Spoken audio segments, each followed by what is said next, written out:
Welcome to the event. We're really happy that you're here. We're about to go live in just a few moments, but before we lift off, there's a few important things we want to make sure that you're aware of so you get the best possible experience out of this. First of all, the sound current is supremely important to us, the musical experience. So if possible, we really encourage you to use good speakers or headphones to experience the class with. Second, if you have any pre-existing injuries, please take care of yourself, modify as you need to. Don't risk exacerbating an injury because of a yoga exercise. If you have any pre-existing medical conditions and you're not quite sure if this would be good for you, please consult with your primary healthcare practitioner and make sure it's the right thing for you.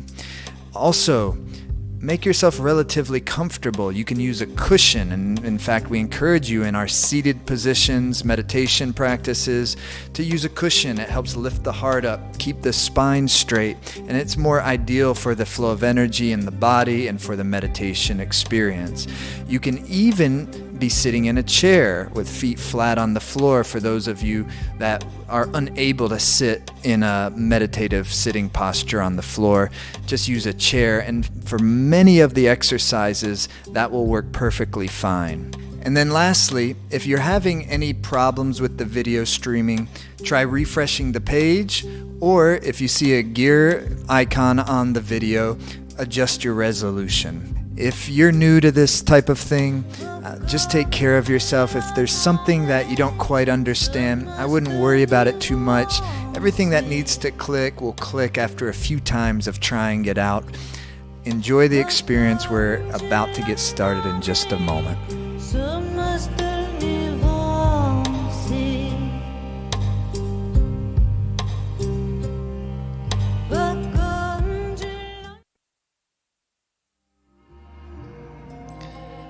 Hi everybody, welcome. Happy Eclipse Day. It's always great to do these.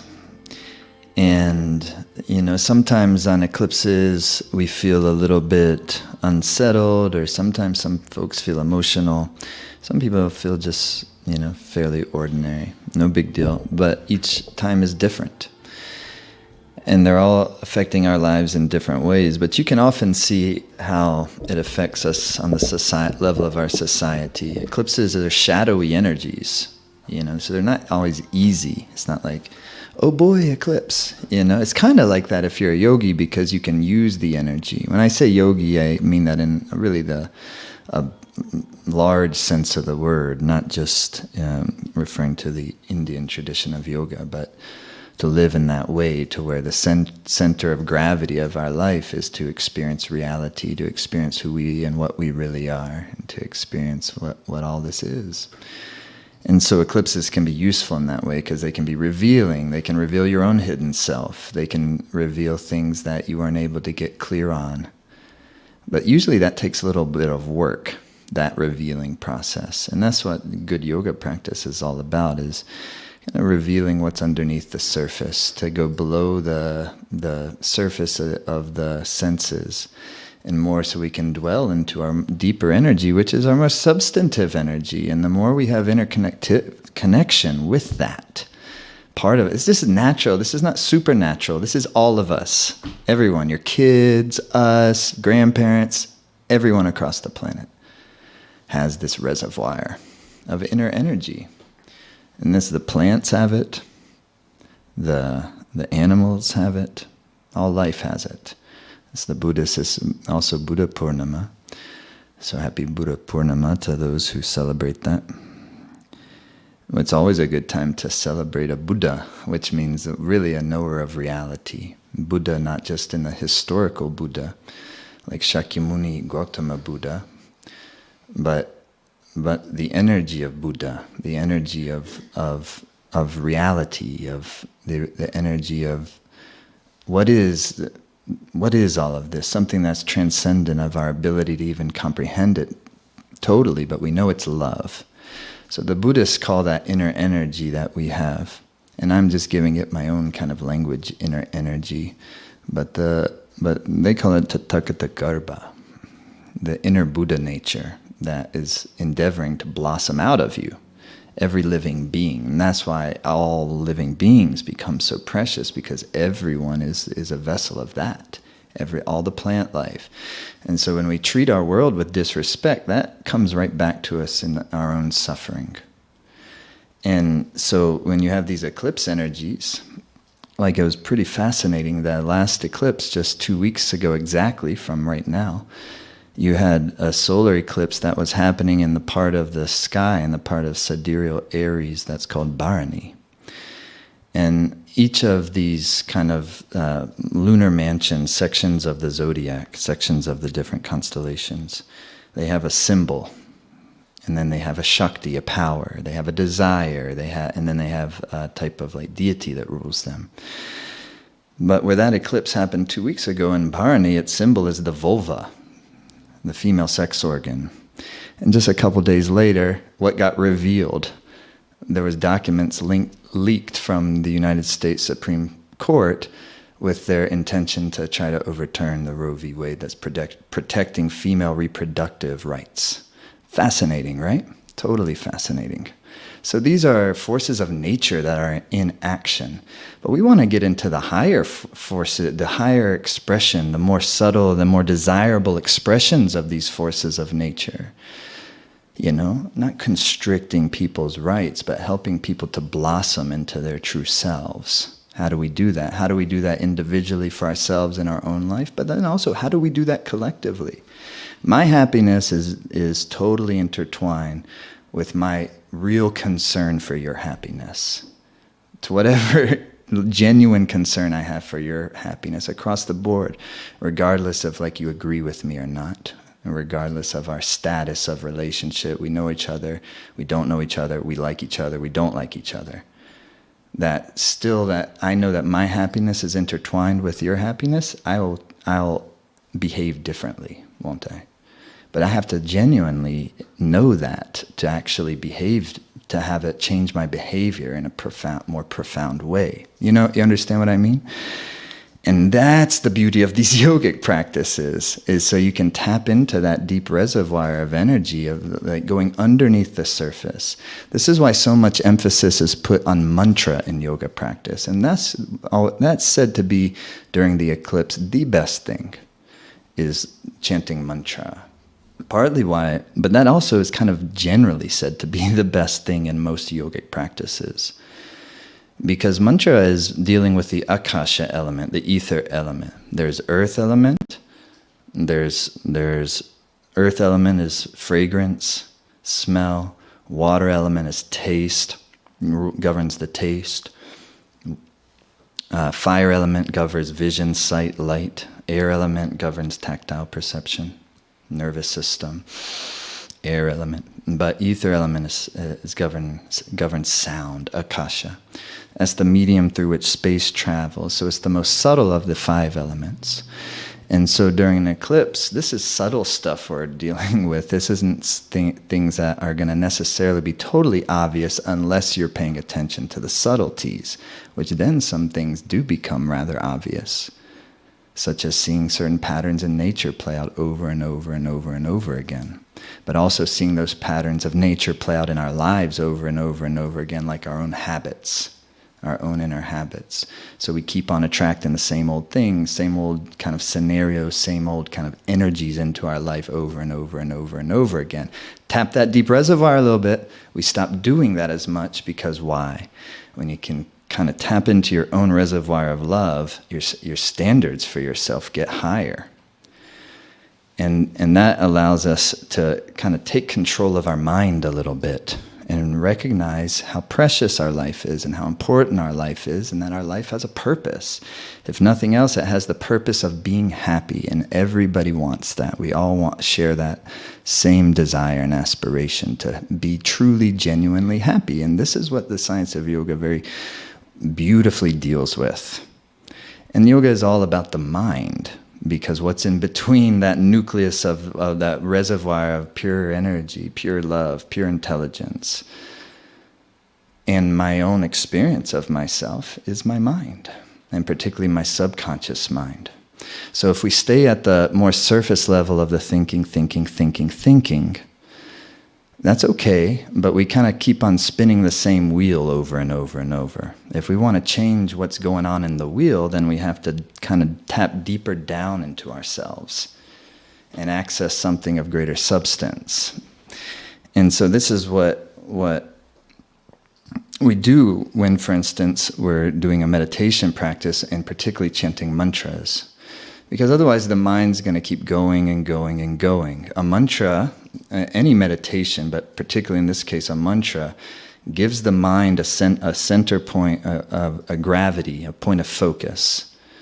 So, and then you're putting the mind and you're vibrating a sound like Vaheguru, Vaheguru, Vaheguru. And it's just not any sound, of course. They're great mantras that have great resonance and great vibration. It's a beautiful science. And so, and they work with the elements and they help us get the more higher desirable, I say higher and I mean desirable, the more desirable expression of all these elements, of all these experiences we're having. The experience of an eclipse in Bharani Nakshatra, and now the experience of a lunar eclipse in what's called Vishaka Nakshatra, which is in this case is in the early part of Scorpio. And that makes it a little bit of a doozy, because Scorpio energy. This is what in Vedic astrology they commonly say is the moon when it's in Scorpio is in debilitation. And that's because it's unsettled there. You know, Scorpio is always a transformational force. Great for yoga practice, great for meditation practice, like the 8th house of the zodiac. And so when you have the moon there, the moon is wanting to feel safe in order to express its beautiful emotions. And Scorpio doesn't always present that possibility so easily. That's why things like yoga practices and practices that deal with the inner energies of life and transmutation of the inner energies of life, such as Kundalini Yoga, is an excellent thing to do in that case. And somebody with natal planets in those positions will benefit very much from things like this, because that energy's got to go somewhere. And that's the thing about an eclipse. That energy has got to go somewhere. That's the thing about our lives in general, when we have high tides that are coming where we're feeling a whole bunch of whether there's challenging energy or exciting energy, two sides of the same coin. So in either case, we're still working to create a really good channel for our energy that is going to help whatever is going on in our lives and all the circumstances, regardless if they're exciting and fun or challenging and difficult and painful. That on both sides of that we're still, everything's kind of moving in the same channel.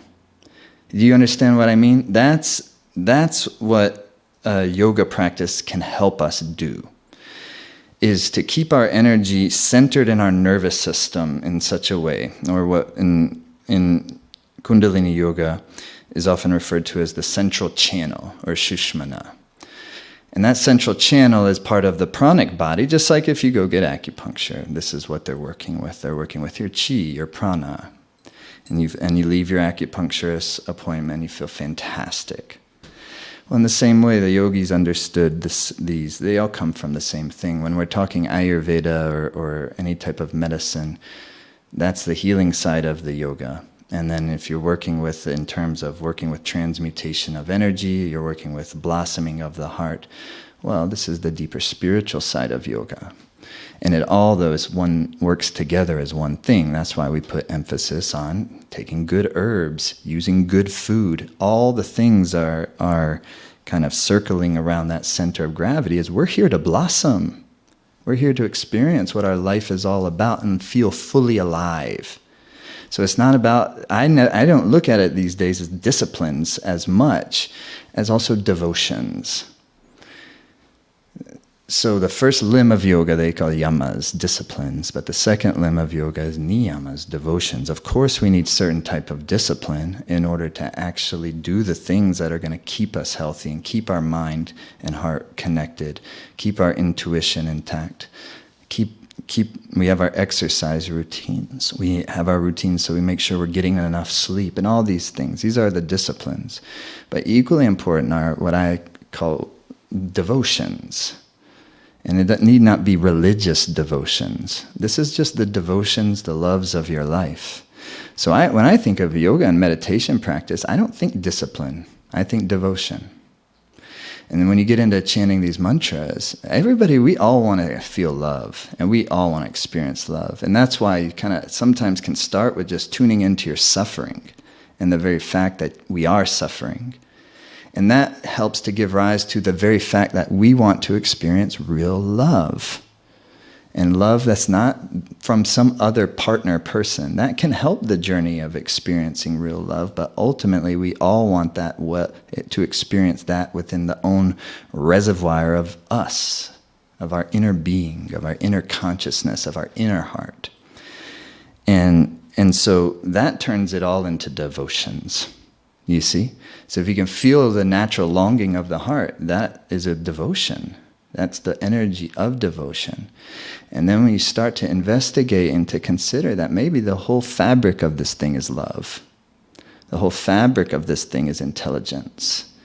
And to have that type of very genuine experiential communion with all of life and feeling our interconnectivity with each other, now we're in business.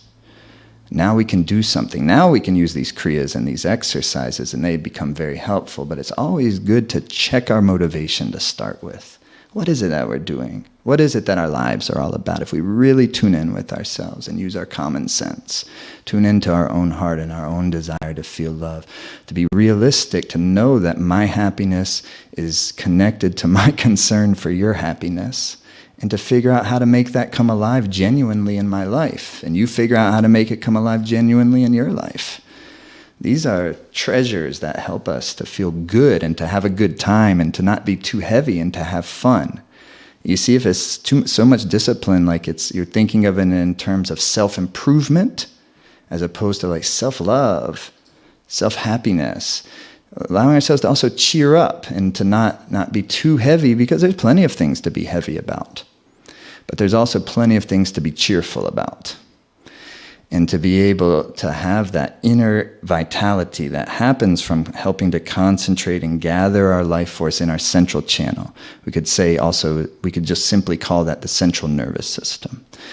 So tonight we're going to do this kriya, this experience I think you're going to love. But it's all about gathering, activating the central nervous system, gathering the prana in the center of the body, of the mind. And then stimulating the pituitary gland, which is the physical corollary to your Ajna chakra, third eye point. And by doing those two things, by giving that type of deep inner vitality to the nervous system, and then that type of kind of etheric balance to the endocrine system, starting with your pituitary gland, it brings you into a nice state of blissfulness, a nice state of you feel relaxed and like comfortable in your body. Now you feel safe. Now the moon is benefiting. The moon is our feeling mind. And so now when the moon is feeling safe and you also happen to maybe be in an eclipse window, this is good. At least for those moments in your centered meditative space. And eclipses are fantastic for getting into meditative space. And it doesn't mean just like while the eclipse is happening, but that is definitely the moment that is, I find to be most where you really can tell a lot of the time. You can really tell, like if you've ever woken up early in the morning and you've done meditation practice or yoga practice as the sun is rising, before the sun rises and until the sun rises, definite. You don't need anyone to tell you that it's easier to go into a meditative state in those hours. It's totally apparent to anyone who's done it at least enough. And the same way as with an eclipse time, they really kind of just like things are revealed, the veils are kind of thinned a little bit during these times. And because we're right now in particularly transformative times of really big change, then all of it kind of feels like it has a little extra gravitas, a little extra energy, especially when you get one that's strong, on the strong side like this. So it's a beautiful time to be alive, and it's a time where we can use this energy to really kind of bring forth the greater purpose of our life, because that blossoms our happiness.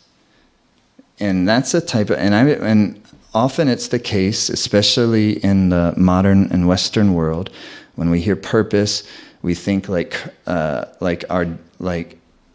career or entrepreneurship or something like this. And sure, purpose like Dharma can give you a career, but it's not the career itself. And so when we say purpose, what it really means is is probably impossible to describe with normal language. But at least what it means in a certain context is being connected to the actual experiential feeling of purpose, to where it is active in your life and it is causing you to feel a very real inner sense of guidance, inner sense of, I know what my life is all about. And then able to move in that direction. And a lot of the times we can't actually describe it. And somebody asks, what do? And you don't have the line of whatever, like some people may have, and who have like Instagram accounts with a lot of people that follow them. And that means nothing in terms of purpose and Dharma. It's so much deeper and more substantive than any of that. This is the blossoming of the human heart. Can it bring prosperity? Absolutely. In and of itself, it does, because it's the energy that provides all the resources that we need in our lives to do what we came here to do, to live our life. I always notice that with when the new child is born, anybody that child is born, probably, I think most people experience that child brings everything it needs at some level. When there's a prosperity that comes with new energy.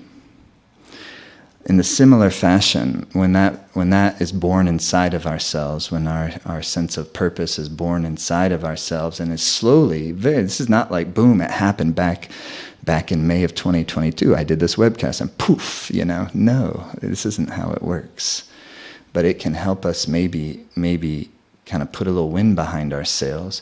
But mostly this is something that is a slowly blossoming, slowly petals that are very sensitive, very gently opening over long periods of time. But that blossoming is blissful. This is what Guru Nanak, the great North Indian sage, called Vigas, bliss. It's the forever blossoming that happens when someone is in love and when someone is connected to the deep energy of love in life. And I think that's a bit what we mean when we say Buddha nature. And yet what that really is beyond our comprehension. So that's why we're going to work with the meditations, and we're going to work with mantra specifically tonight. Because mantra, if you think a thinking thought like this, let's say a person's on one side of a lake and is going to swim to the other side of the lake, to swim along the surface. This is metaphorical for the thinking mind. But say that person then wants to go into the lake and then dive deep down. So not going distance lengthwise, but going deep down, going underneath the surface. This is what is the meditative mind is all about. And so it's actually, you can't stop your thinking mind just by saying stop. So you have to give it something. And so you give it a mantra, Vaheguru, Vaheguru. And using that vibration, the tip of the tongue, striking the meridians on the upper palate, the sound vibration in the chest and the central channel, the vibration on the lips. And if we've already done exercises and pranayama and we've got the energy flowing, then you can really vibrate a sound. And then if you can vibrate a sound, that gives you the ability to direct your mind. And so by dwelling on the mantra And just try, and as soon as you try to make the mind meditate, immediately it starts to jump, and it starts to react, and then you just keep going. That's why the mantra is handy, because it gives you a point of focus, because we already know the mind is going to do that. People start to meditate, especially if they're newer to it and not quite sure what meditation is yet, is that they try it and then they experience how active their mind becomes, and it's like, I'm not very good at meditation. I hear it all the time. I'm not very good at meditation. Nobody is very good at meditation unless you do it all the time. Because all meditation is bringing awareness to our mind and allowing the mind to become more spacious. And by bringing that awareness into the mind and to its patterns and its waves, and recognizing its patterns as waves as temporary fluctuations. If they're really weird thoughts, we're not like tripped out on that. If they're really like amazing thoughts, we're not overly proud of that. We're just watching. We're practicing awareness. And when you practice awareness has an energy that is of a greater frequency than just the thought. So that awareness, in a certain way, you can think of it like melts or dissolves the more superficial thought waves.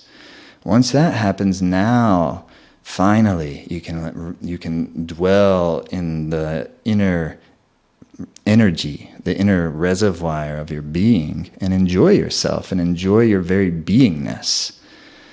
Enjoy the very fact that you're alive. Even saying all of that falls short of what it actually is, vigas.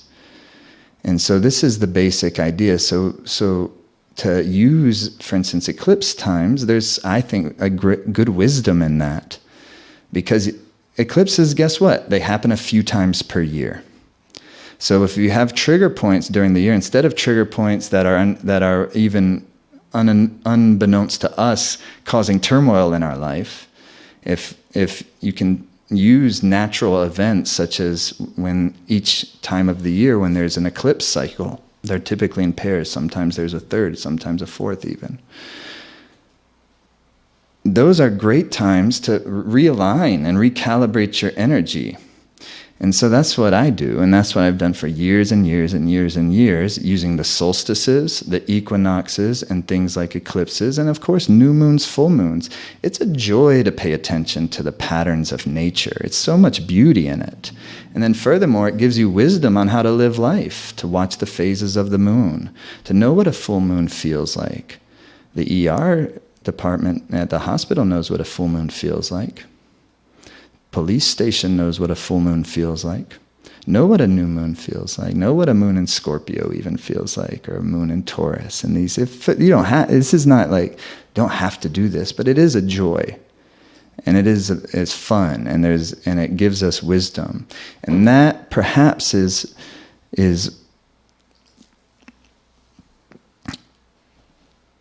the true benefit of dwelling in the meditative psyche.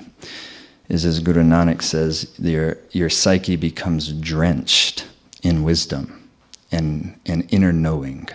Your psyche becomes drenched in wisdom and inner knowing. You don't have to go look for purpose. You see that your purpose is your very essence.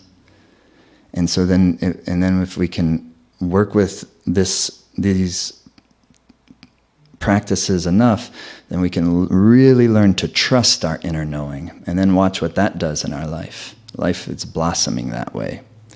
So thanks for being here.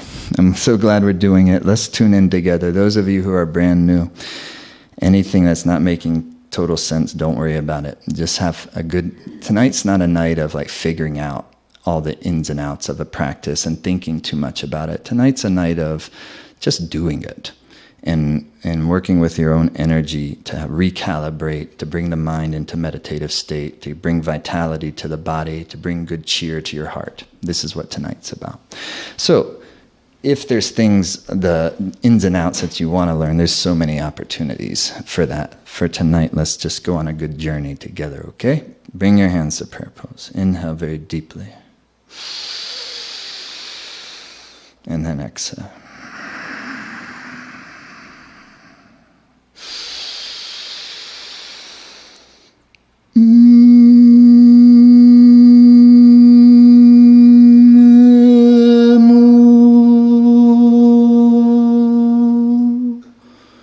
Gurudev Namo. Namo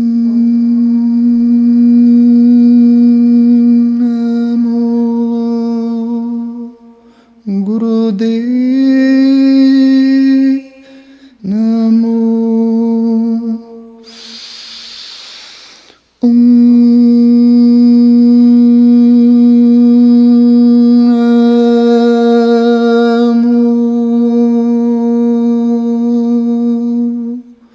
Gurudev Namo.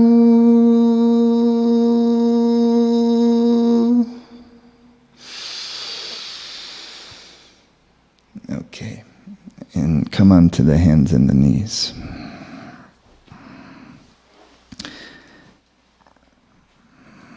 And we'll start cat-cow. Inhaling, the head is coming up. Exhaling, the head is coming down. But stretch your fingers out wide, please.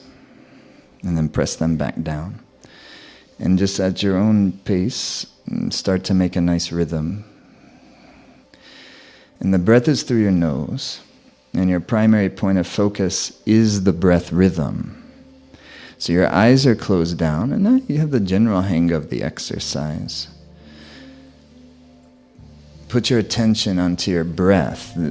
The sound of the breath has become the mantra. The mind's always chanting something. What we're doing now is to not allow the mind to just run amok and do whatever it wants. And for that now, we're creating a boundary with our mind. We're saying, okay, mind, this is what we're doing now. All that stuff, let it wait. There's endless stuff. All the stuff will benefit from us being present, from us elevating ourselves, taking hold of our inner power, and being able to love and to serve through that. Deeper the breathing, please. Create a rhythm.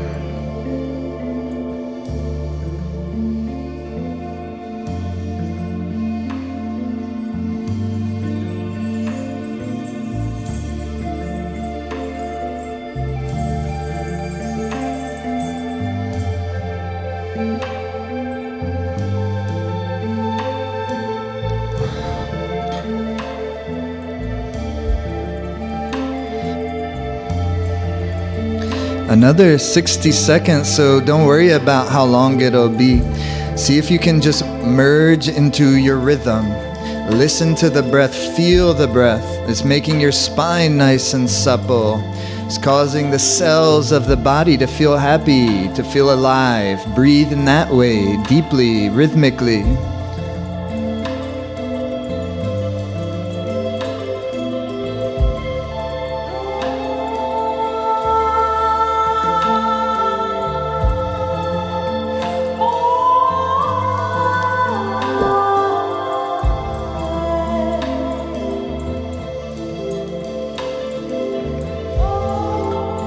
Twenty seconds.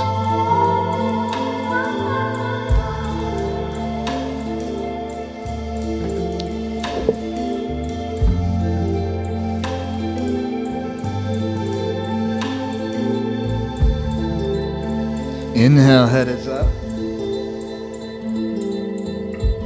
Exhale, head is down. Push the breath out, arch the spine up.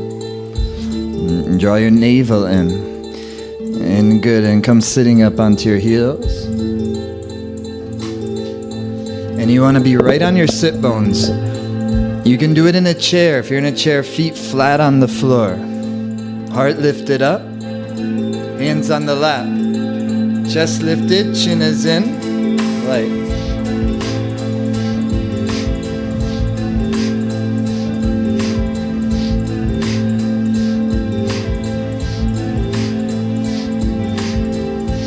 As the sit bones press towards the earth, the sternum lifts.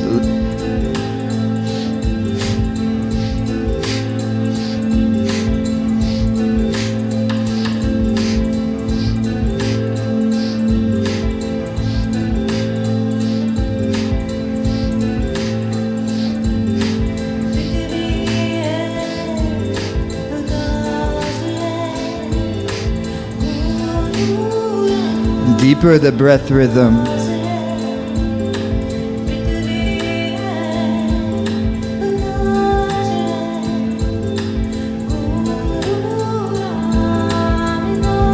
Beautiful. Keep going with the rhythm. Nam, sit, nam, sit, nam, sit, nam, sit, nam, sit. Eyes are closed down. And merge your mind into the breath rhythm. And you can use a mantra. Nam, sit, nam, sit, nam, nam. And you try to, and it starts to resonate, a very nice, happy vibration. It helps the mind be in its innate clarity.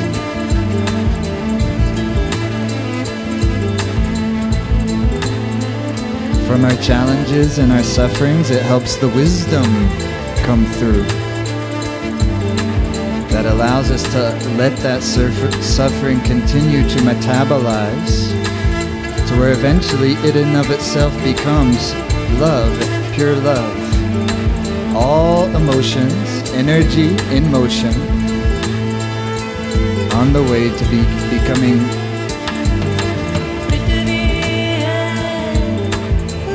a real love,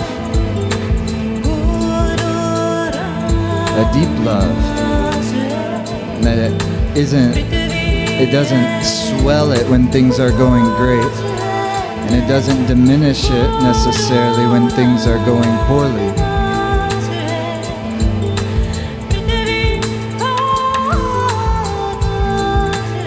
Now inhale deep. And suspend the breath and lift through your pelvic floor. And draw your navel up and in. Relax the mind. And then exhale. Good, right? And make your way back to sitting cross-legged.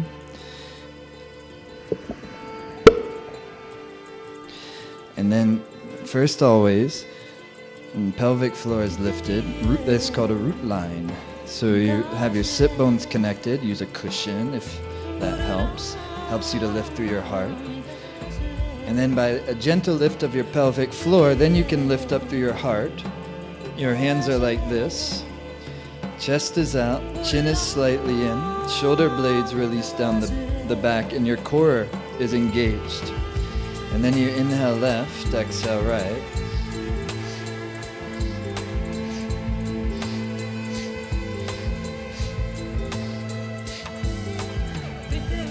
Perfect. You know what I mean? And just lighten up. Let the energy move in the spine. Allow the tensions in the spine to be released through your nice groove and rhythm with your rhythmic breath.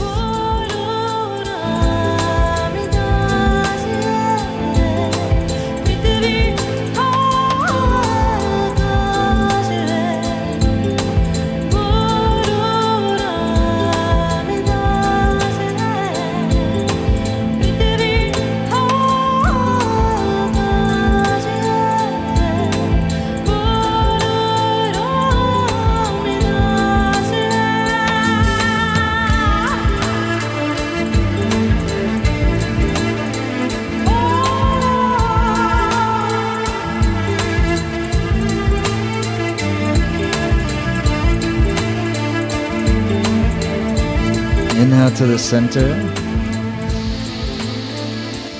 Suspend the breath. Lift up your pelvic floor. Rectum, sex organ, navel up and in.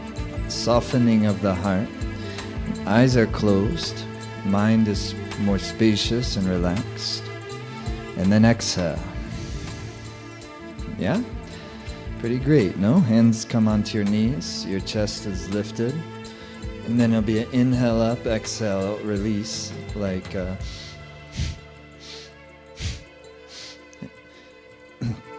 then it can be like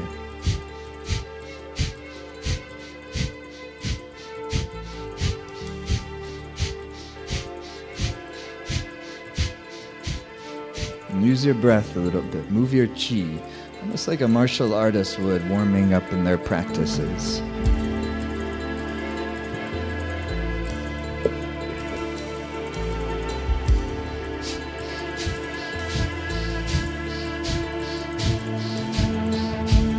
eyes closed down. Third eye, where the root of your nose meets your skull bone.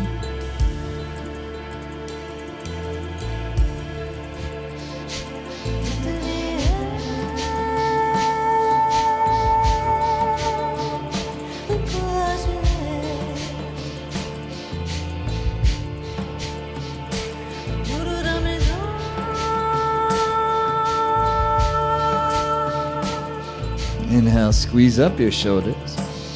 Squeeze out the tension, please. And release. Fantastic. Now stretch your legs out wide. And flex your feet. Stretch your legs out wide and flex the feet. Be right on your sit bones. That's really important.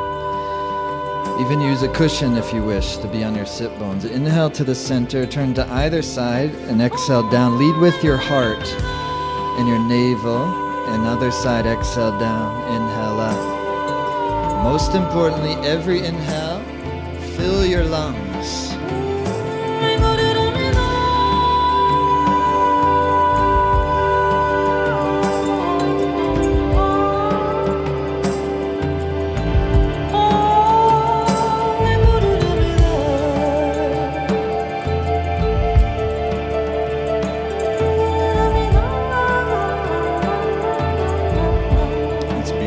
Keep going now. Every inhaling helping our life.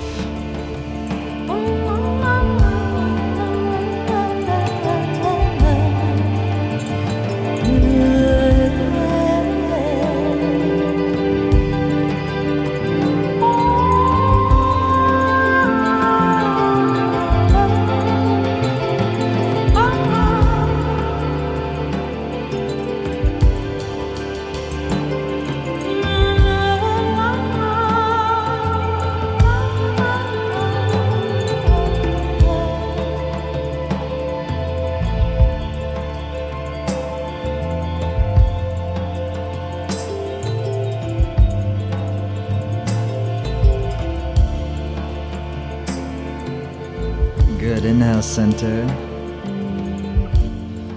And then hinge forward just a little bit, but extend out through your heart.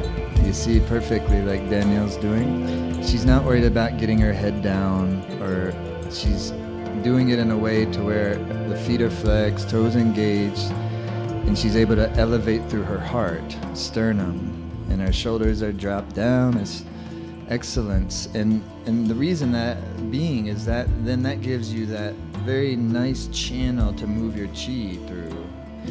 If we're trying to get our head to the ground and we don't have that flexibility, most of us don't, I certainly don't, then we would collapse our heart. I can get my head to the ground, but I would have to collapse my heart. So therefore I'm gonna be like Danielle is doing, and many of you. I've got the Zoom room open. It looks fantastic. Now breathe your breath through the central channel. Inhaling deeply and fully exhaling.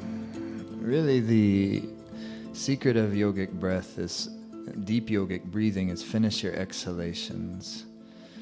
So don't even begin the next inhalation until you push all your exhalation fully out. Then the inhale will be really good. And feel like you're moving your prana, your chi, your life force, from your pelvic bowl up through your heart into the skull, the bowl of your crown, and then back down into the pelvic bowl. Just for a few more moments, see if you can keep your mind on the flow of breath and that flow of prana from the bowl of the pelvis up through your heart. On the exhale, and then up, and then back down. Exhale, inhale, either direction, doesn't matter.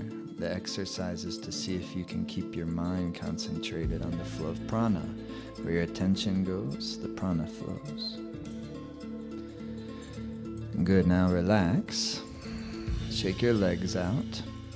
And then we're gonna come standing, okay? Your index finger is to your thumb like this, and you'll be standing up. When you're standing up, you'll take your toes up off the ground, feet are just like shoulder width apart. And take your toes out and then press them back down. And the chest is lifted and the shoulders are back. And it begins a march like a sat, na, sat, na, sat, na, sat. It's a little like that. So you're inhaling up, exhaling down.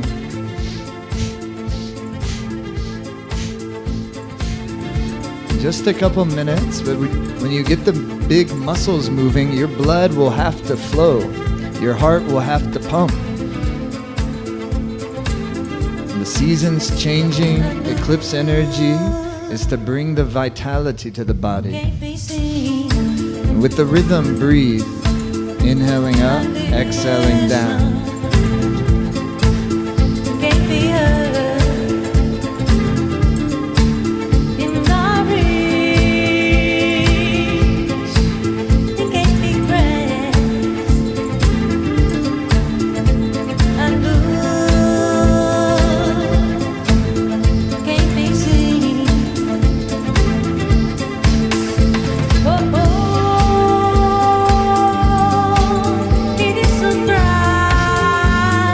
There, deeper the breath rhythm.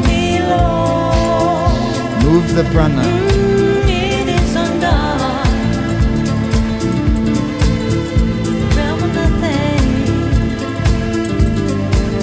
We return to nothing. We return to nothing. Return to nothing. In the realm of nothing.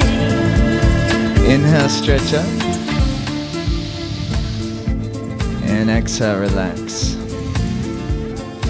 I was at the river yesterday, and I was noticing on the river trails how most of us, we're kind of struggling on the river trails. Like, we hadn't been hiking them that much. It's been cold. Everybody's been hibernating a little bit. That, you know, these trails are a little bit like getting the best of us. But by midsummer, everybody's going to be like, you know, just like skipping down the trails. But this is that time of year. It's like you sometimes a little extra effort to get the life energy moving. Sometimes stretch your comfort zones a touch. Everybody take care of themselves. You know your body. Arms are out and legs are out. Fingers are firm. Don't let some, you know, yoga exercise ever risk an injury. Legs are strong. Inhale here, and then you exhale down like so. Danielle will show. And then you inhale up. Use your core to lift. Can you switch to Danielle? Inhaling up, exhaling down. Every inhale, fill your lungs. Most of the rest of the exercises are sitting exercises. So in this one, you really want to, you know, open the life nerve, but also strengthen your core by using the core to lift yourself on your inhalation and not collapsing your heart. If you use your core, you won't have to collapse your chest to come up. You can move at a slower pace to get a deeper core engagement. Fill the lungs every inhale. Make your legs strong. Bring vitality to the body.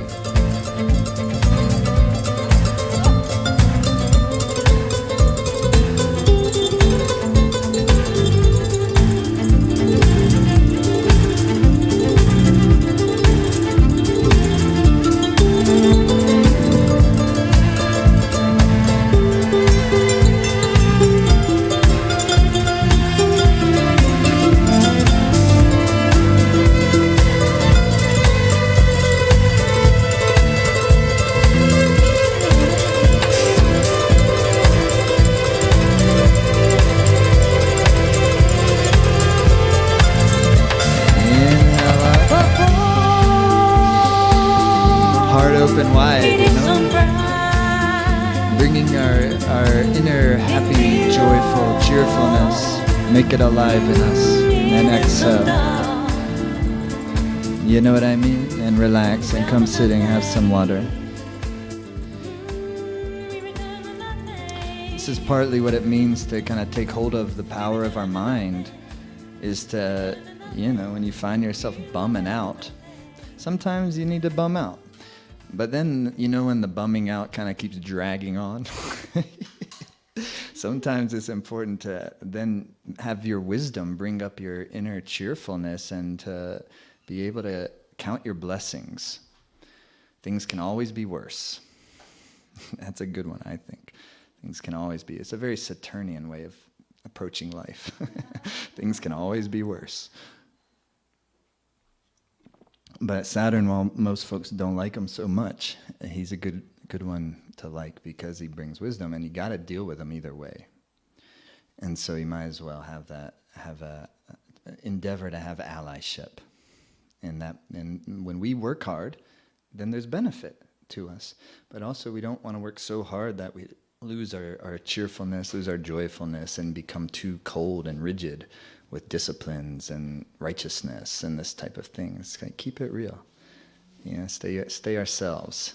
We don't have to, be something we're not. That's not what spirituality is about, but all so often does it happen. Yeah? So this little, a couple more of these, what time are we? Okay, yeah, just a couple more of these exercises. And I want us to get our navel energy moving first, then we begin the main Kriya meditation of the evening as the eclipse is starting to happen. Okay, so this is going to be working with moderate paced breath of fire. And it says breath of fire, but it's not making it fiery. It's making it meditative and rhythmic, okay? So your index fingers to your thumb. Ladies, if you're on your moon period right now, or happen to be pregnant, do long deep breath instead of breath of fire. So just index fingers to thumbs and hands on the knees. And you're going to have a lifted heart and sit bones connected. You're bringing your mind's energy into a centered space. Eyes are closed. And you just feel your heart. Notice your mind. Have the intention to center your prana. Inhale deeply. And then through the nose. Equal exhale, inhale. With every exhale, navel comes in. It relaxes on the inhale and it creates a nice little rhythm.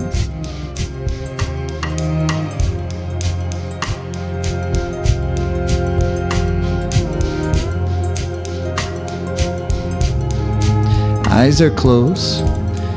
In pituitary space where the root of your nose meets your skull bone. See if you can draw your optic gaze to that area. Relax it into that, endeavor to relax it into that space, the third eye, Ajna Chakra, pituitary.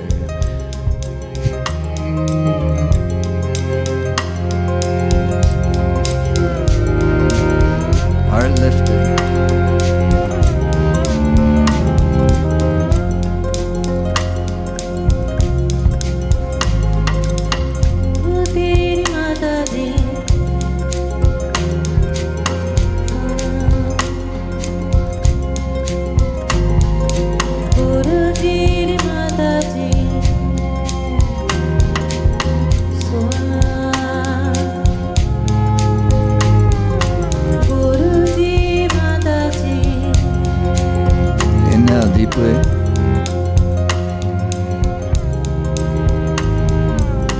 And exhale. Beautiful. Okay, this time though the tongue is stretched out like try to stretch it, try to get your lower lip out of the way. Your tongue and that cord under your tongue is very intertwined, central nervous system. So stretch your tongue out. Open your chest, and it stimulates your immune system. Thymus gland, center of your chest. An excellent immune stimulation kriya. Tongue stretched out, and this panting breath, but bring the mind into hypnotic relaxation. Rhythm, that's what I mean by hypnotic rhythm.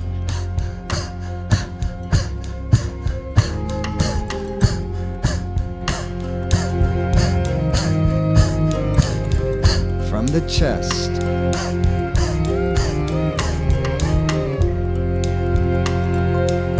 Gentle enough, but substantive rhythm.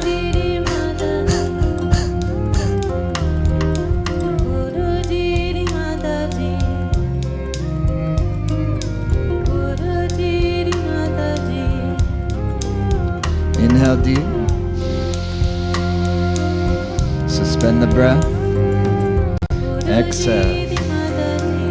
Thumbs stretched out like this, fingers tucked in. Our arms come out 60 degrees like so.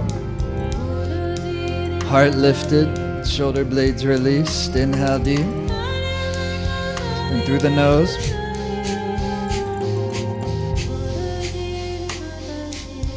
Moderately paced but deeply rhythmic. Hypnotically, meditatively rhythmic. And brighten your whole field. Your mind, your heart, your magnetism, your life. Prosperity is that way. It's not a fixing of ourselves. It's an elevating, it's a loving, it's a courtship. Heart is blossoming, softening. Mind expanding, awareness expanding.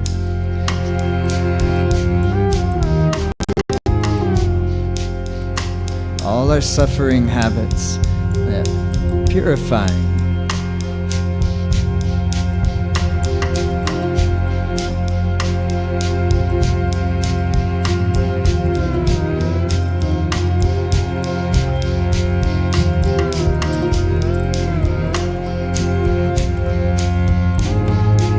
At a certain point, you'll want to pop the arms down. See if you can sustain. Just over a minute left. See if you can pass through that threshold.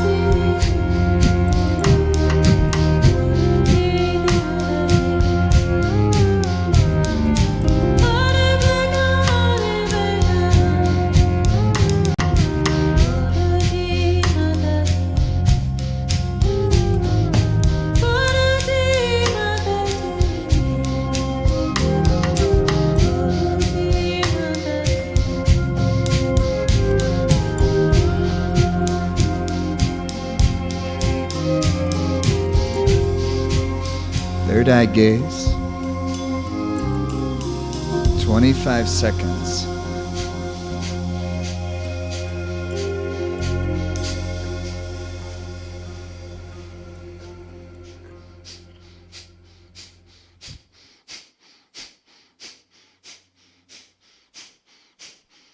Inhale deeply.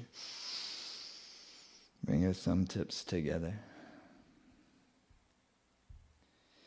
And relax. Good. Please relax. Open your eyes. Stretch your legs out a little bit. And again, please have some water. Have some fluids. Very important. Always have water with you doing this work. Stretch your legs out. This is a total journey.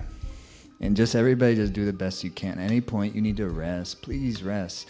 Even lay down, but what I would encourage you to do is stay in it. Enjoy the vibe. If you need to rest the body part, but you can keep doing the breath part, do that. It's so fun, but it's challenging sometimes. So it works us. It's good work, but practice your body wisdom. We know when we can really keep it going, and sometimes it's making us uncomfortable, but it's in a uncomfortable and we know a good way. And then sometimes we need to relax and take care of yourself in that way. If any times it's feeling overwhelming, just relax and have some water and just see if you can just enjoy the music, enjoy the meditation of it. Because this first part, what we're really going to be doing is kind of setting our intent for this time of our life. Just meaning here we go into this new season. Northern hemisphere, we're entering into the summertime. Southern hemisphere, we're entering into the winter time, but all of us are entering into this time of our life. And most of us have gone through some profound change in the last couple of years. And that change is continuing. And this absolutely has all the potential in the world to make our lives happier, to make our lives more meaningful.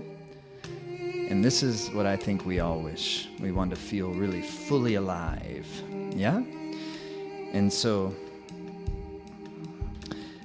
I would like you to just close your eyes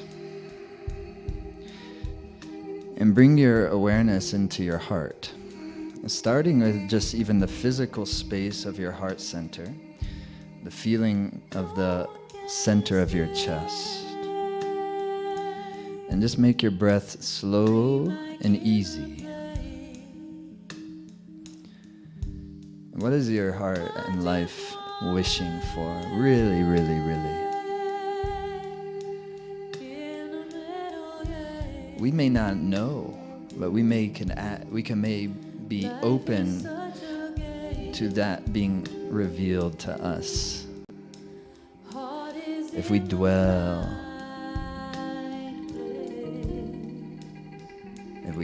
in the inner space of our tender hearts and of our beautiful innate wisdom. Your body is the access point. Feel your heart. Feel your breath. Feel your magnetism.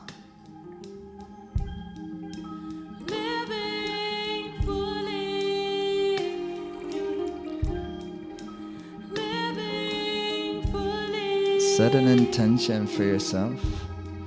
Even if that intention is just, may the best for me happen for me, whatever that may be.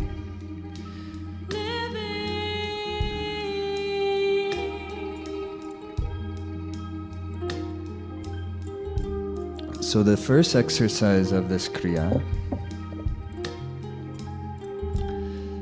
is demanding. All the exercises of this kriya are at least psychologically demanding. And sometimes physically a little bit demanding. Like I say, do your best. It puts you in a bit of a pressure cooker, the kriya. But it's called to activate the central nervous system and to stimulate your pituitary gland. The final part of the kriya is a meditation where you'll be chanting Wa, Hey, Guru. Wa is Wa. It's like wow. Wow, it's wonder, vismad, it's mystery, it's the wonder of the mysteriousness of all of it. Wa, hey, Guru. It's wisdom, it's light, it's energy. Wa, hey, Guru. Wa, hey, Wa. It's air, Wa, heart, hey. Guru vibrates your lips, Guru. Guru, tongue touching the upper palate of our mouth, Guru. And then wisdom, you feel. Living energy. Yeah, it's tuning like a radio dial. Okay, but the first exercise I think should be really good for us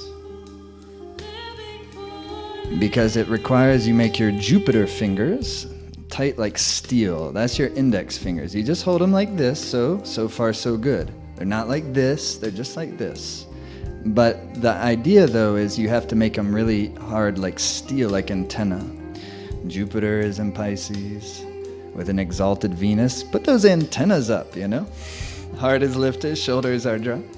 Make them like steel. Here's the problem. To do the breath, you have to scrunch your nose. Sorry, I finally convinced Danielle to help us with the demo. And now I'm teaching the kriya where you have to scrunch your nose. I'm sincere. I will do it. So it's like this. Like it's kind of putting a pressure on the nervous system by scrunching your nose to exhale. It's going to be to this rhythm, and as much breath as you can push out and as much breath as you can take in through the nose to this rhythm. I'll show you. Like this.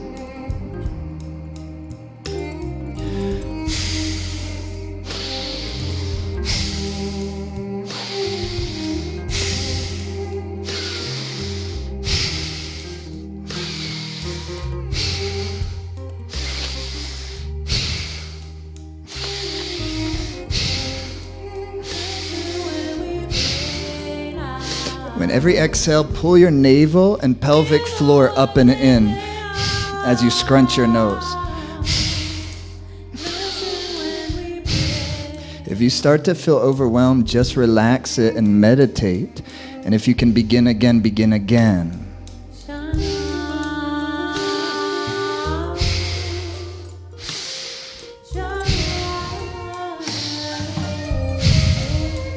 Scrunch your nose. You can't look pretty and do this right. You gotta not care about that. Just for a minute. But I think it'll long term, it helps the radiance. It'll take away the wrinkles.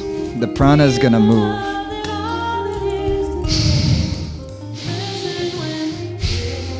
Beautiful, keep going.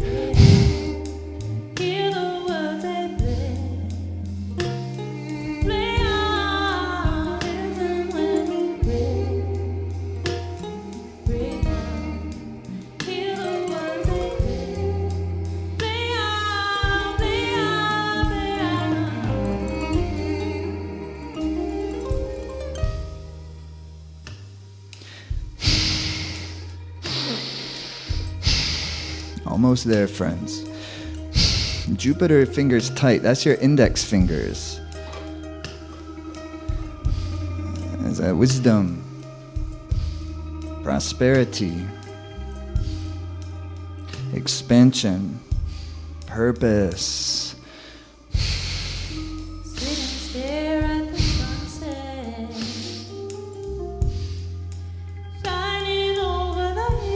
25 seconds.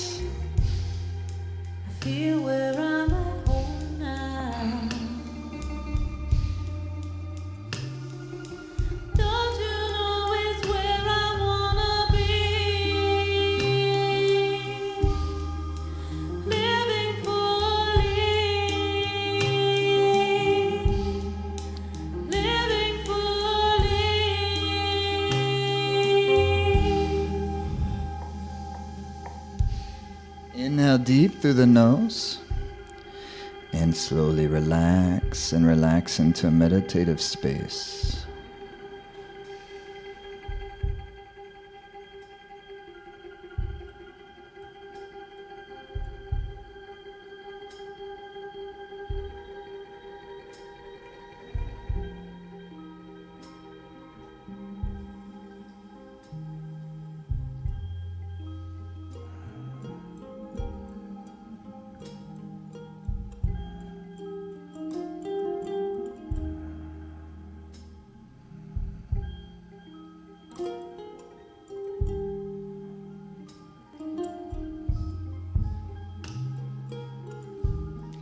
All right, ready? Next exercise. Inhale deep. Okay, exhale. Shake your arms out a little bit. Make your hands then into lion's claws. But again, you're working with the centers of the brain, nervous system. They're tight claws. So many meridians in these fingers. All the meridians, the channels, the prana, the nadis, begin below the belly button at the navel and then in the fingers and toes. Make your hands tight like lion's claws. Now the mouth will be O-shaped breath. Okay, like this, and then you begin like, but it's not just your arms. I see people doing this sometimes. The spinal twist is involved, okay? So you see like the fingers tight, please, fingers tight. Then like this, O-shaped rhythmic breath, like this.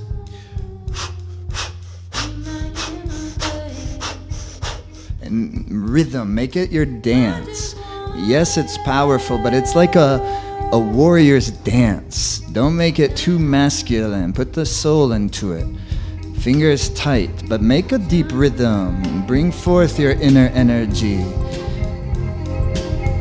It helps remove depressive tendencies. Yes, O-shaped puckered mouth.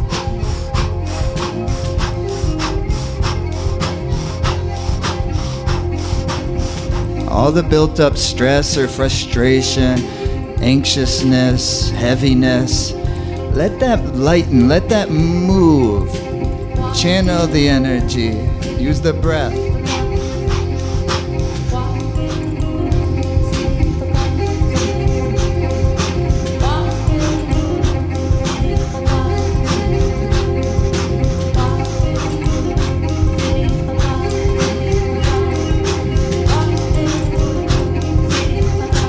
Fingers tight, curled, lion's claw.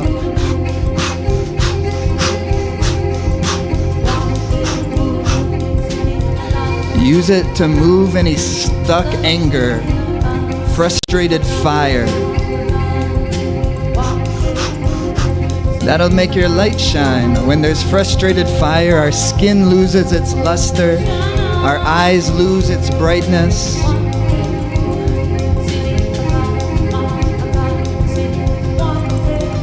What's your life all about?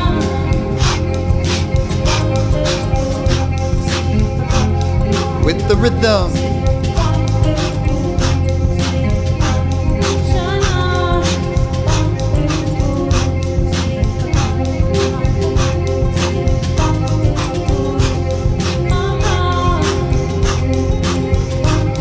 Fingers tight.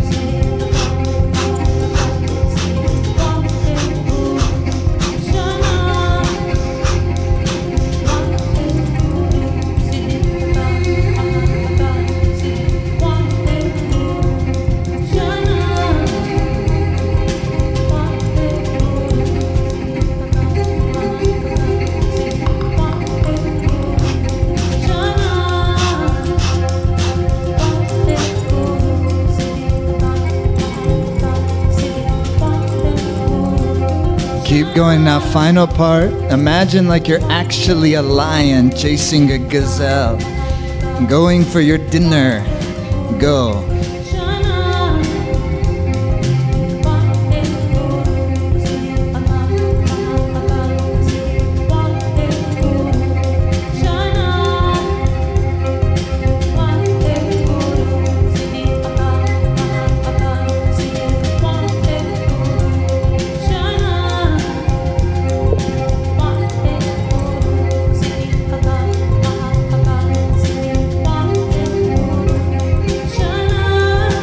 Go for it.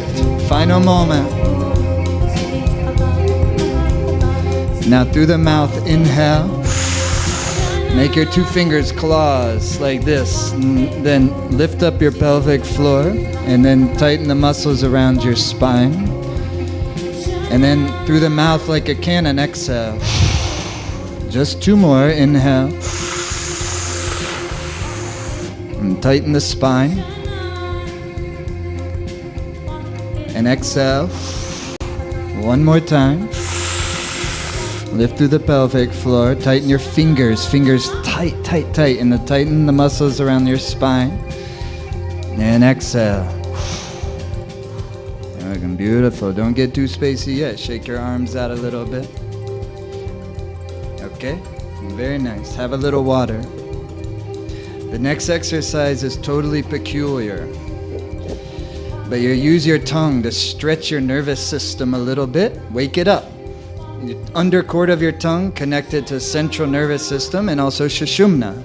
That's why, for instance, when you're singing, speaking, so important, but also kissing, so ecstatic. But in yoga, when working with the tongue, it's awakening that energy in a different fashion. Yeah? So you're going to stretch the tongue out, clap. When you clap, the tongue comes in. I'll demonstrate, don't worry.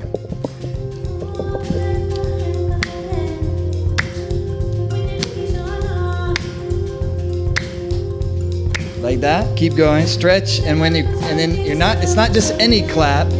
Fingers are stretched out, and you stimulate the meridians of your hands.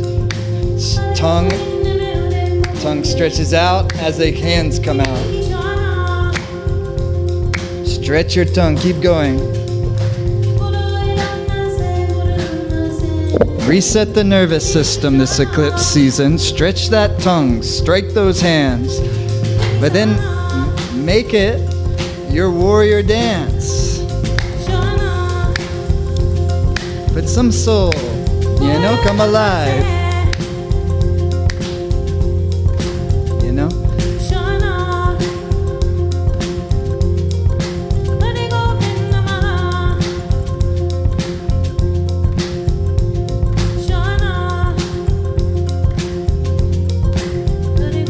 Amazing, almost there. Keep stretching it.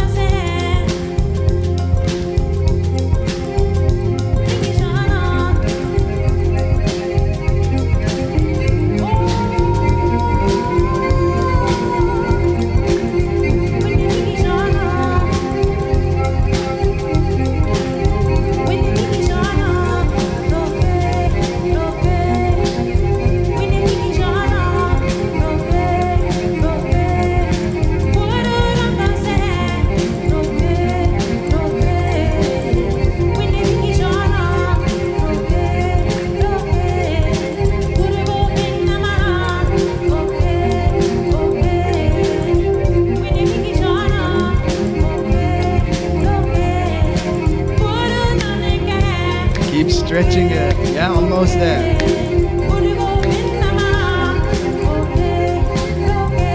Come on, with some life. Inhale. Stretch your tongue out to its maximum. Exhale. Inhale. Stretch your tongue out to the maximum. Perfect. Exhale. One more. Inhale. Stretch your tongue. Stretch it. Exhale. Final part. Take your 4 fingers of each hand up on your forehead like this. Straight up the forehead. Chest out, sit bones connected, shoulder blades dropped. Then the mantra, Waheguru, Waheguru, Waheguru, Waheguru. With every time you say Wah, your navel comes in. Wah, navel lifts up. Waheguru, Waheguru. You endeavor to vibrate the sound. Waheguru, Waheguru. Vibrate. Lips, tongue, navel, heart, central channel, sound. Waheguru, Waheguru, Waheguru, Waheguru, Waheguru. Eyes are closed. Where the root of your nose meets your skull bone, draw the gaze. Waheguru, Waheguru. And dwell on the mantra. We're no longer trying to go across the lake. Now's the time to go deep diving down and use the mantra to draw the mind below the senses by dwelling on your sound current.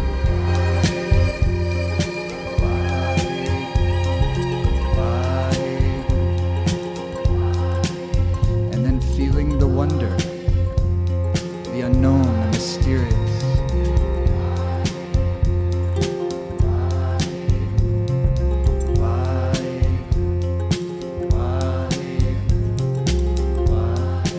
Surrendered our endeavor to try to figure anything out. Just vibrate.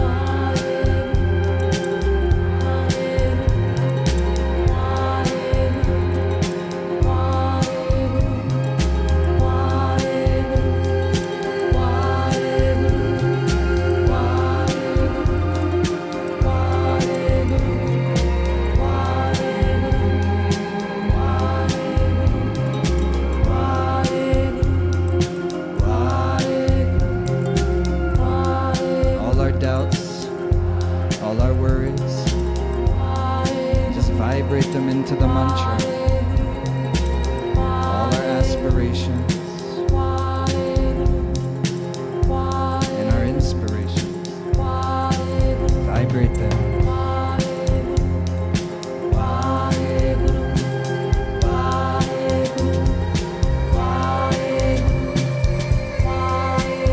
Chest out, shoulders released. Try to keep your pelvic floor lifted. Third eye gaze.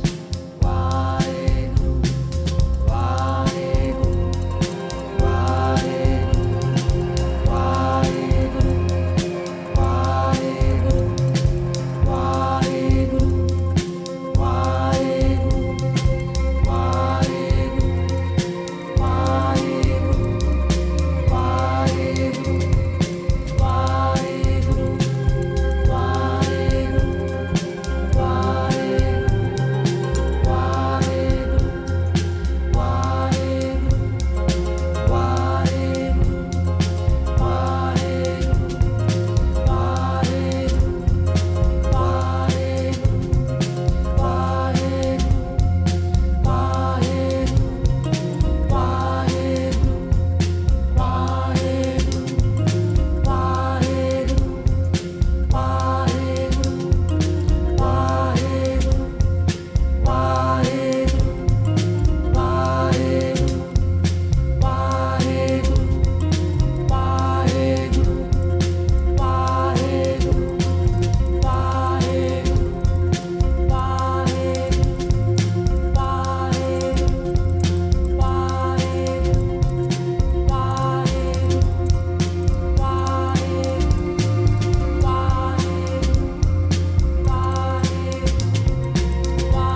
than 2 minutes to go. Vibrate. Use your navel, tip of your tongue, lips, vibrate. And what is it that love?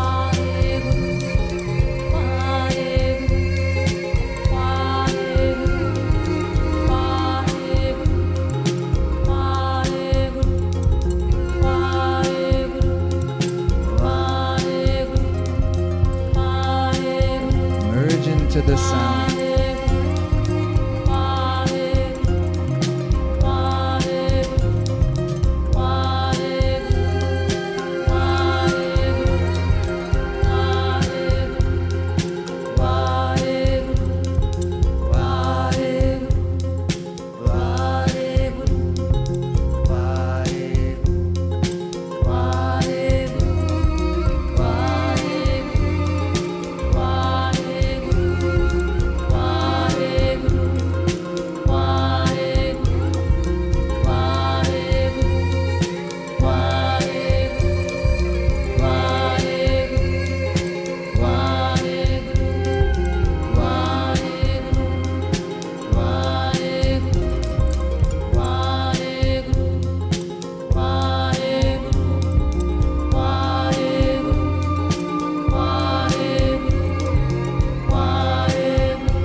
The posture, inhale deeply.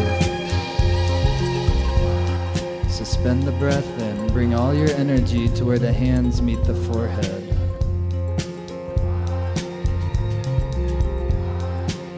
Hold the position through your nose, please exhale. Fully exhale. Now 2 more times, deeply inhale.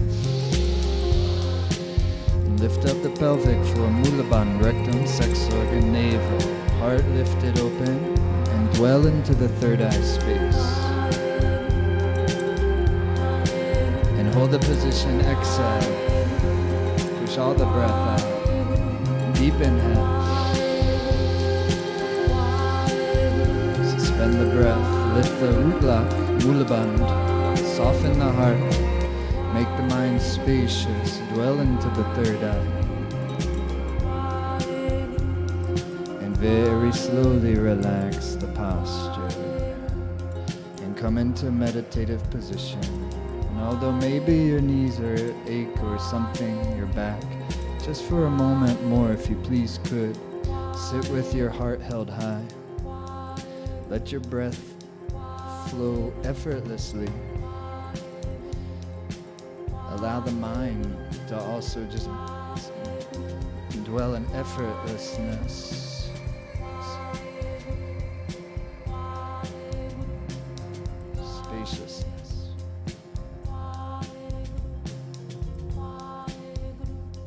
As the mantra just continues to reverberate in the space. Akash.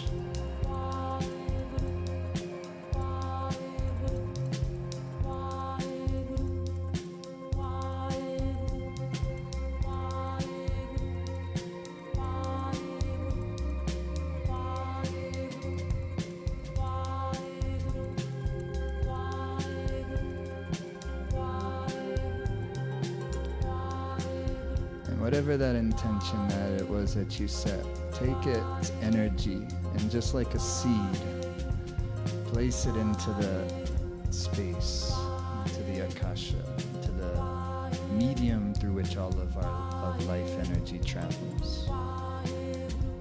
And then let it go with really total non-attachment. Right, whatever pleases thee, this is the best for me.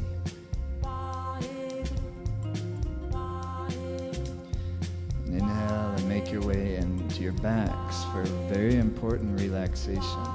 After this kriya like this, it's absolutely necessary to take shavasana, to lay down on your back, corpse pose. And for just a few minutes, go into total relaxation. Allow your legs to spread out some and your arms to be out some. Relax your jaw. Relax the tongue, relax the lips and the mind and the face. And relax your whole upper body and arms and hands. And your whole digestive organs and pelvis and sexual system. Relax. Everything's working so hard for us all the time. And it's running on our aspirations and our desires and our fears. And let all that just go. And allow ourselves to just kind of be nourished and nurtured by the Mother Earth herself.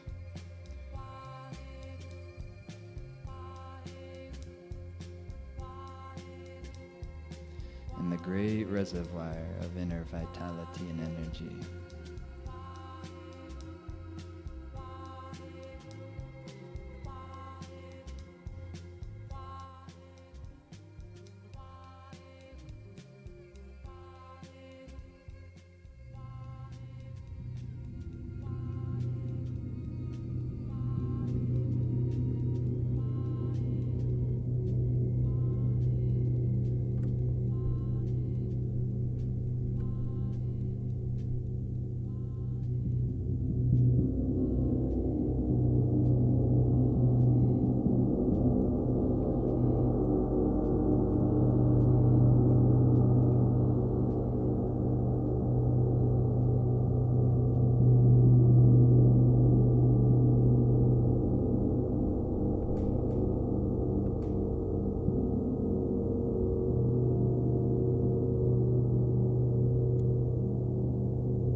Exhale.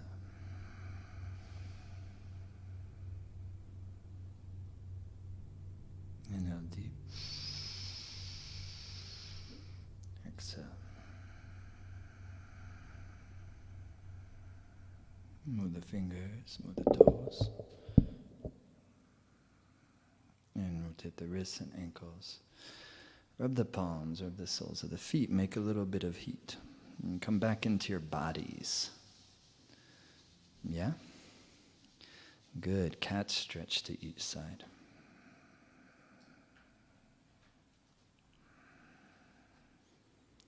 Hug your knees into your chest. And rock and roll a couple of times.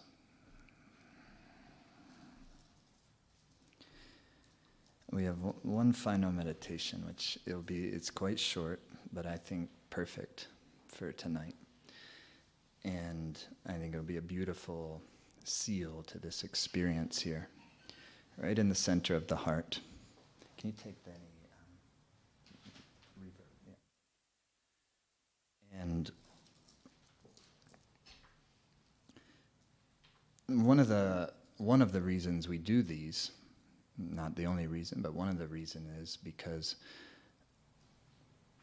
every June we have what I've always considered our kind of flagship event of the year. Everything we do. We were out of everything we do. It was just in Maui a week ago. You know, we do things all over the place. But every June now for over a decade, we've done our Life Force Academy immersion experience in the foothills of the Sierra Nevada in Northern California, here near where Life Force Academy is, where I've lived for about 20 plus years now. And incredible place. And this is always my favorite thing we do every year. And it's without fail. And I'm always the most inspired. We put all our energy into it for really a couple months in advance. And as of last year, for the first time ever, we were able to broadcast it as a live stream globally. And that was fantastic because the maximum amount of people we can have in person is under 200. And that filled up a long time ago. But allowing us to broadcast it has opened it up to where last year, way more than that, we were able to take the experience. And I like to point out, this is not like a live event that we set some cameras up and also show it to people at home. We put as much energy into the experience, the production of the experience for the online virtual version of it as we do the in-person version, if not more. But they're just different. And so anybody who's ever done any of our stuff like this can tell you, virtually or in person, it delivers. It's a really cool experience. It's multiple days. It's a certain level of commitment for sure, but that's the benefit of the virtual version is you can do it on the time that works for you. Because if you join it, you get the on-demand downloads, replays, all of it. So it's also very flexible. You don't have to do it at these dates, but if you can, that's the best, of course, to try to be there live. But we have people all over the world that do this, so everybody's on different time zones. So anyways, this year is June 8th through 12th. It starts on a Wednesday evening in California and ends on a Sunday afternoon. And that amount of time is, I found, totally, what's the word I'm looking for? It is enough time to make a real substantive transformation, is what I'm trying to say. And the word I'm looking for has escaped me. But that's what I mean. Through Wednesday night through a Sunday afternoon, you go through a threshold, you pass through that threshold, and you come out the other side, and brighter because of it. Stronger because of it. These are fun experiences. All that music you heard tonight, shout out to the whole Simrit band. A lot of that I played was just recorded in Maui like a week ago. And they're amazing, and they'll be there, and they'll be playing every afternoon in the sessions, and then a couple evenings as well. My astrology mentor will be there for an evening, Drupada McDonald, and many of you know who he is. If you don't, he's incredible. And so part of when we go through the sessions, and there's session 1 is Wednesday evening, session 2 is Thursday morning, and then the next Thursday afternoon, Friday morning, Friday afternoon, etc., etc. You can read, it's all on the webpage, and you can read about it if it's you're feeling inspired to do this with us. That's why it's called Discovering Your Great Purpose, because it's not a course on astrology, but it does use yogic and astrological principles to help us explore all the different facets of Dharma, all the different facets of purpose, of which there are many. And so by doing that, it helps us uncover that in our life and find out how this is going to apply uniquely to us in our life through our experience. So it's very practical as well. The Capricorn is leading the way. It will be practical, I guarantee it. And so it's a really cool, the music's amazing. Is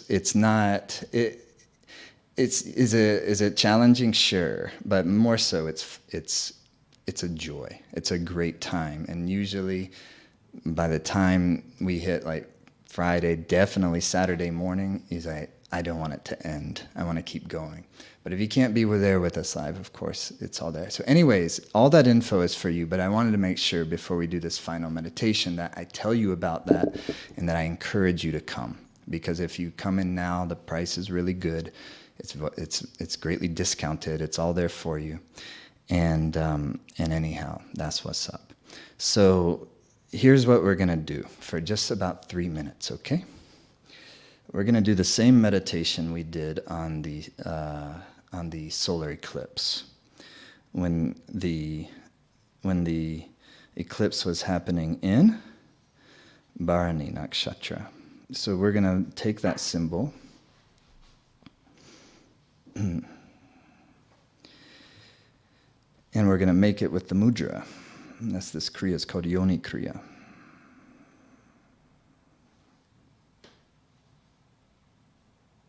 Ready? So your thumb tips come touching, and your pinky tips come touching. And the other 3 fingers are out like this, and you hold it in front of your heart. You see how it's making like the symbol of a vulva? Like this. The creative energy. The portal of life, birth. The other 3 fingers stretched out. Pinky tips touch, pinky stretch away from you. Thumb tips touch, thumbs stretch towards you. Hold it out in front of your heart center. And then make your lips puckered, and you inhale long and slow like you're drinking the life force. Like, and then through your nose, exhale. And as we breathe,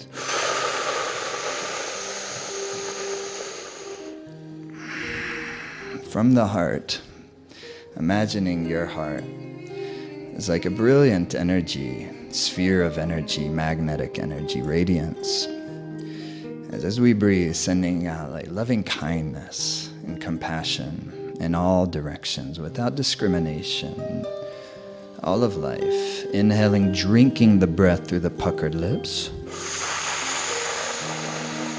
And exhale, sending out loving kindness, wisdom, compassion.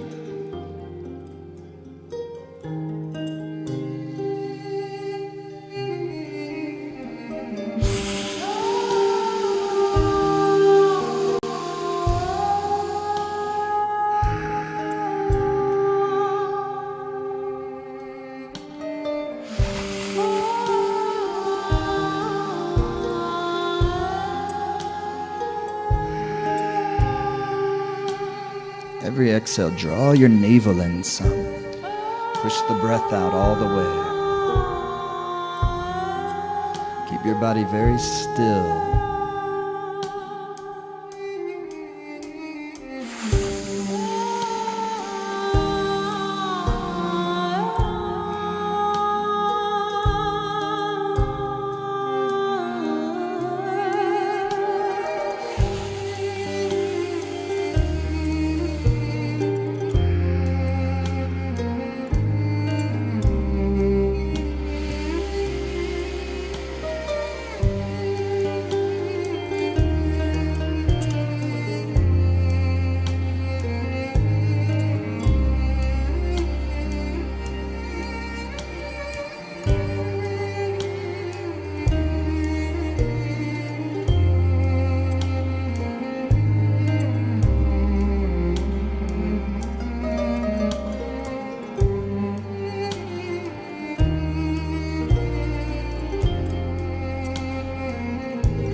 final minute.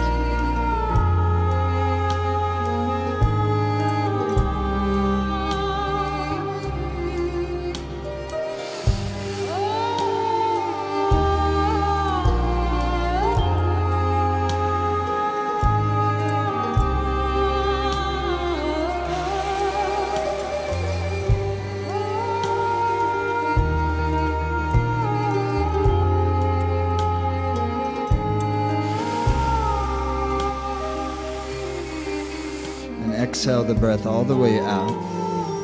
Push all the breath out. Now inhale deeply. And suspend the breath in. Suspend the mind. And be still. Hold the posture. Exhale. Very carefree at this point. But inhale deeply. Suspending the breath, allowing the body and mind to nicely lighten, feeling nice and grounded and confident in your body. Suspension of the breath, suspension of the mind. And exhale. Inhale deep. And last time, just spacious and still, grounded and connected to the earth. Your sense of being. Exhale, relax. And then just simply take your hands into that prayer mudra.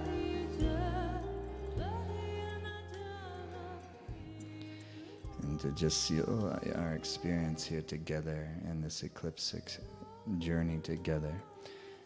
And just give a good wish for your life and for others from your heart. Your wish or your prayer.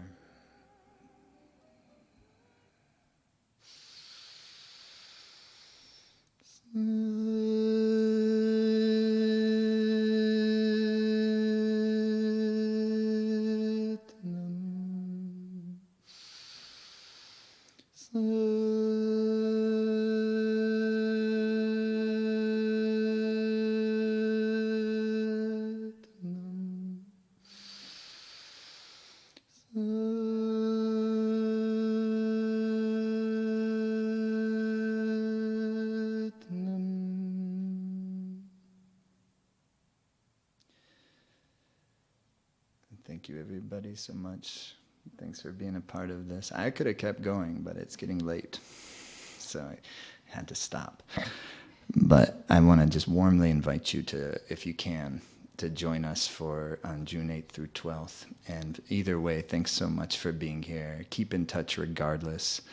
And we're doing so much all the time, but that's where all our energy is. We're going to do another one of these in the first week of June, just a webcast.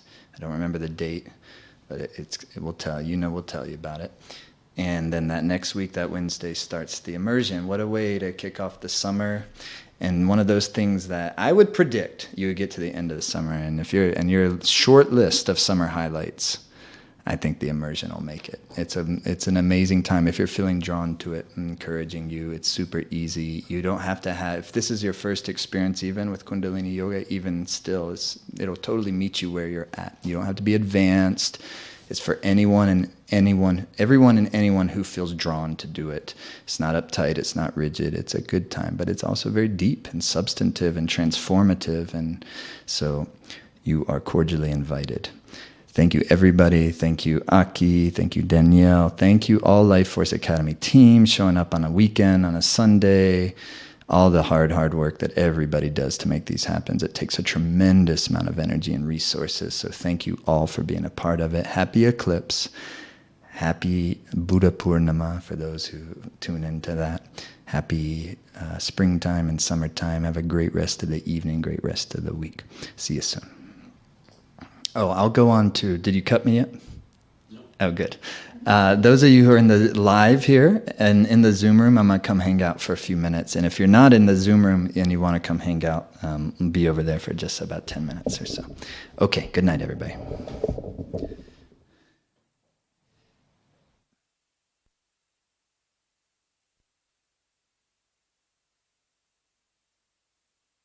I'm so grateful to be at home and to have a magic space. And it's really helped me carve out my boundaries. You know, meditating and doing yoga by yourself can sometimes be it's difficult to stay motivated. I just wanted to say that the energy that has been radiating from the virtual Zoom has been electrifying. The effects that I was having just at home by myself practicing were tremendous. I mean, the bliss and the real love of just living life and being around other people was palpable. We all need the consciousness to change. We all need the introspection. And what you're offering is guiding so many people to do it. So his love, his kindness, his wisdom, his insight, like all of it is just such an incredible blend. Simra and Jai really cultivate, and all of the team cultivate such a beautiful experience. But it turned out kind of fun. I could do the virtual from anywhere I wanted.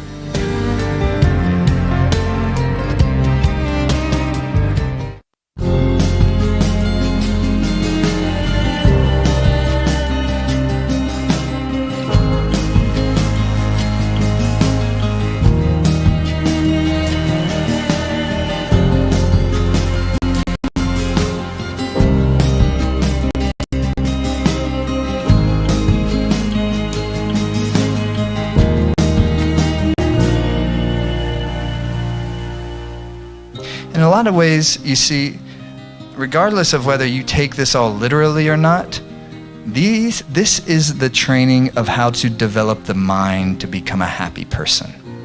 Do you get that out of it? And that's the process we're going through right now. How do I continue to go through my process so that I now have the capacity to orient myself towards helping others? Kundalini is amazing. It really helps you to be more grounded, and it really helps de-stress and takes away your anxiety and your fears. It's such an amazing tool to really become freer as a person and to become more of yourself and get comfortable with yourself. So that's what a householder yoga life is about, is you're using the rajas of your life, the activity of your life, the stress of your life, the turbulence of your mind, and you're channeling it into more vitality, more consciousness, more love. That is the warrior way. The combination of the intellectual capacity, the analytical capacity, the way Jai Dev explains things to me made a lot of sense. I don't like to do things out of the blue just because somebody says so. And the teachings are very profound from my perspective, and it resonated with me.